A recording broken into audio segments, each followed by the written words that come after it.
Hello friends, good morning. সকলকে স্বাগত জানিয়ে শুরু করছি আমি একটা নতুন ব্লগ। আশা করছি সবাই ভালো আছো, আমিও ভালো আছি। এখন টাইম মোটামুটি ওই 9:10-15 মতো। চলো পুরো ভিডিওটি দেখতে থাকো, আশা করছি ভালো লাগবে। আর আজ হচ্ছে সোমবার, ছেলেও স্কুল চলে গেছে আর হাজব্যান্ডও ডিউটি চলে গেছে। আর আমি এখানে কি করছি বলো তো, রাতের বেঁচে যাওয়া ভাত আছে, তাই সেগুলোকে ফ্রাই করে নিচ্ছি। আর সকালে রুটি তরকারি হয়েছিল, ছেলেকে টিফিন দিয়ে দিয়েছি আর হাজব্যান্ড ওটা খেয়ে ডিউটি চলে গেছে। একটু রুটিটা অল্পই ভেজেছিলাম, কেননা ভাতটা বেঁচে যাওয়ার কারণে ফালতু নষ্ট করব, ওই জন্য ফ্রাই করে নিলাম। তাও সবটা করতে পারিনি, কিছুটা ওই ঢেলে দিয়েছি এক সাইডে।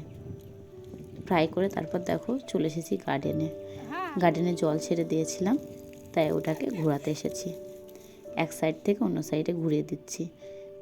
আর ঘুরিয়ে না দিলে কি বলো তো, যে সাইডে হবে ওই সাইডে প্রচণ্ড জলে পুরো ভেসে যাবে আর অন্য সাইড শুকনো হয়ে যাবে, ওই জন্য ঘুরিয়ে দিলাম। তারপর ঘুরিয়ে দিয়ে চলে এসেছি দেখো ঘরে। এখন ব্রেকফাস্টটা সেরে নেব, ব্রেকফাস্টটা করব, তারপর আবার অন্য কাজে হাত লাগাবো। চলো আগে ব্রেকফাস্টটা সেরে নিই।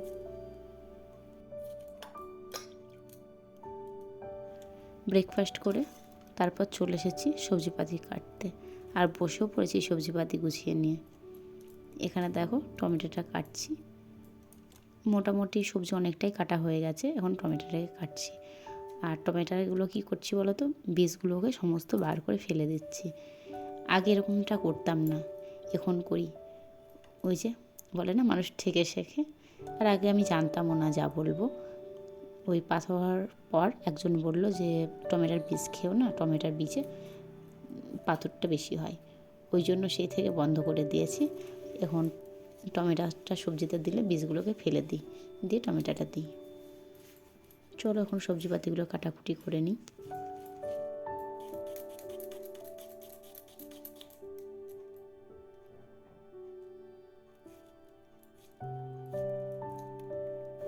সবজিপাতি কাটাকুটি করে ঘরে পোছা লাগে, স্নানটা সেরে নেব।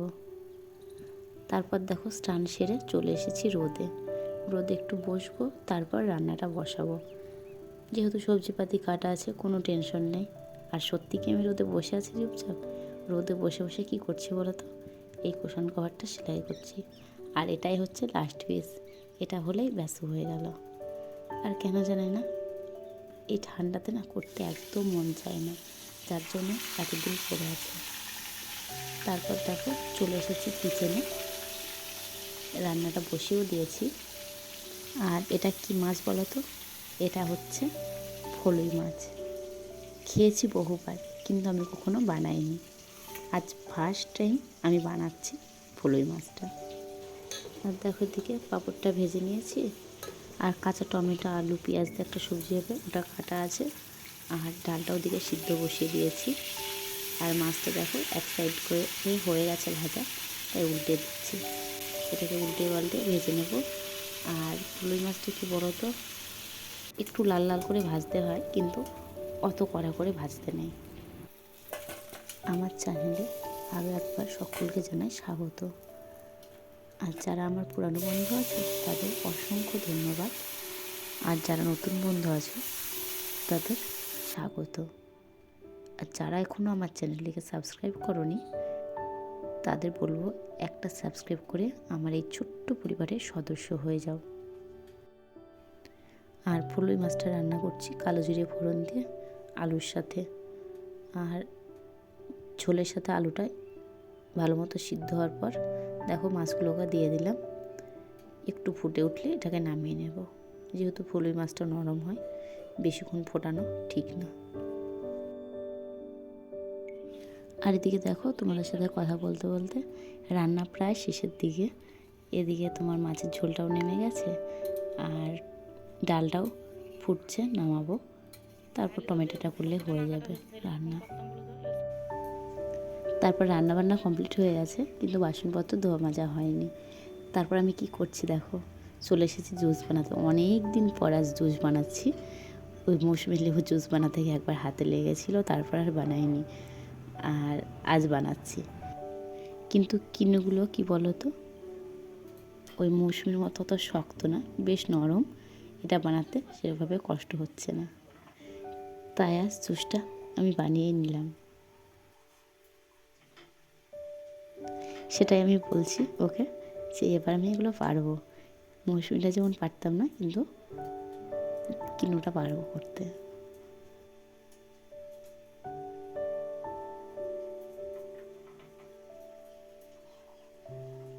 দেখো জুস বানানো কমপ্লিট, আর 1 গ্লাস পুরো ভর্তি হয়ে জুস হয়েছে। তারপর দেখো চলে এসেছি খাওয়া দাওয়া করতে। এখন খাওয়া দাওয়াটা সেরে নেব। ভাতটাকে দিয়ে দিয়েছি, আর আমার জন্য এখানে নিয়ে নিচ্ছি ভাত। চলো আমরা এখন খাওয়া দাওয়াটা সেরে নিই। আর ছেলের আসতে অনেকটা লেট আছে, ও আসলে ওকেও ভাতটা তখন দিয়ে দেবো। খাওয়া দাওয়ার পর শুয়েছিলাম, কিন্তু জুস বলে মনে ছিল না। এখন হাজব্যান্ড উঠে ডিউটি যাচ্ছে, তাই জুসটা নিয়ে 3 ভাগ করে নিয়েছে। আর আমি ঘুমিয়েছিলাম, আবার ডেকে উঠিয়ে বললো খাও, খেয়ে সব। তাই জুসটা খাচ্ছি, খেয়ে আবার শুয়ে পড়েছিলাম। তারপর অনেকটা পর আবার এসেছি তোমাদের সামনে। এখন সন্ধ্যাবেলা চলে এসেছি হাজব্যান্ডের জন্য গ্রিন টি করতে। এটা হাজব্যান্ডের গ্রিন টি, আর আমার জন্য হবে লাল চা। আর ছেলের জন্য হরলিক্স হয়ে গেছে, ওকে দিয়ে দিয়েছি। কী বলো তো, ঘরে 3টে মানুষ, সন্ধ্যাবেলায় 3 জনের জন্য 3 রকম হয়। কিন্তু কি বলো তো, ডেলি হয় না। ওই গ্রিন টি আর হরলিক্সই বানাই, কিন্তু যেহেতু আমার ঠান্ডা লাগার কারণে এখনও ঠিকভাবে ভালো হয়নি, ওই জন্য আলাদা আলাদাভাবে হচ্ছে। তারপর ছেলেকে পড়িয়ে রাতে খালি ভাত করেছিলাম, সবজি ছিল। এখন 3 জনে বসে পড়েছি খেতে, আর খাওয়া প্রায় শেষের দিকে হয়ে গেছে। আর চলো আজকের ভিডিওটা এখানে শেষ করছি। যদি কিছু ভালো লাগে তাহলে লাইক করো, কমেন্ট করো, শেয়ার করো এবং সাবস্ক্রাইব করে আমার পাশে থেকো। সকলে ভালো থেকো। Bye, good night.